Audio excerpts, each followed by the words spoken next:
Diversos tristes eu invento, nem aquilo a quem entrego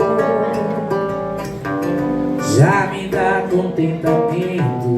Pode ser até amanhã, cedo claro feito dia, mas nada do que me dizem me faz sentir alegria. Eu só queria ter no mato um gosto de framboesa pra correr entre os canteiros e esconder minha tristeza. Ainda sou tão moço pra tanta tristeza, enchendo de coisa que vivemos na vida.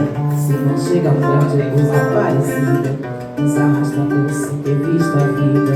É pau, é pedra, é o fim do caminho, é o resto de tudo. É um pouco sozinho, é pé no campo, é o nó da madeira.